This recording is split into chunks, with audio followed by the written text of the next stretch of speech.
Napakalutong.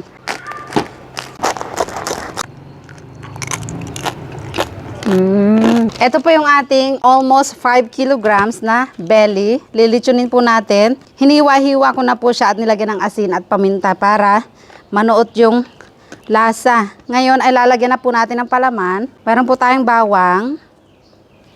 Maraming bawang. Sibuyas.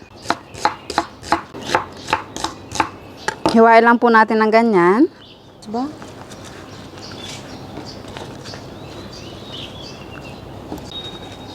Meron din po tayong tanglad, mga kaumami. At maraming spring onion. Yan. Magpapatulong ako sa aking kapatid. Paano gagawin? Yan. Ihawakan mo siya, bunso. I-roll mo siya ng mahigpit. Okay. Angat mo lang kaunti. Unang brown. Okay.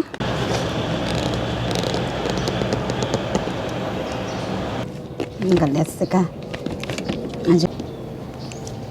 Ayan mga kaumami, dadamihan natin ng tali.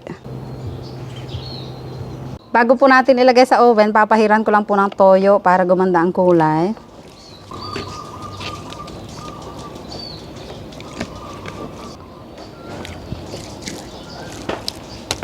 Okay na to. Isasalang na po natin mga kaumami. Ngayon po ay 1:00 ng hapon. Mukhang malaki po yung ating lechon mga kaumami. Ayaw pumasok. Yan. Okay, kasya po siya. 5 oras po natin ito lilitsunin mga kaumami. Pero mamaya ay baka kailanganin din po nating paikot-ikutin para pantay ang pagkakaluto. Para bang matabigamat ka na? Kaya na? Para bawal. Okay. Oops.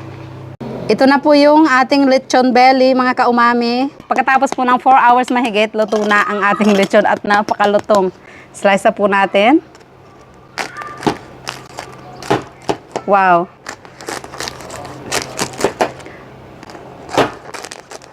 Ang lutong. Wow. Ang juicy, mga kaumami. Wow. Wow, ang bango. Look at that. Tikman po natin. Ang juicy, ang bango.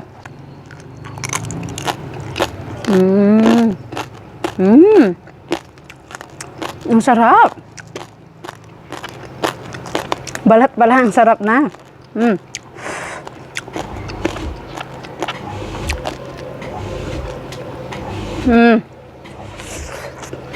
No need sausawan.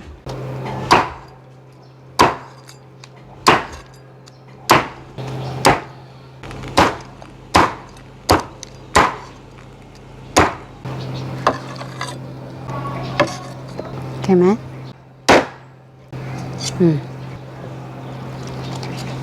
Let's eat. Happy birthday, dear Haley. Happy birthday to you. Blow. Yay! Sound check. Parang kinuha mo lahat ng balat, daddy, ah. Ay, wow. Dinig hanggang kanto. Tsura. Wow, lutong check. Wow. Yummy. Ayaw ka, Mami! Crispy. Sarap. Sarap, ate. Sarap ba? Wow, dami ng kanin, guys. Kanin yan. Bihon niya. Para kakain ka. Kanin. Ano kanin?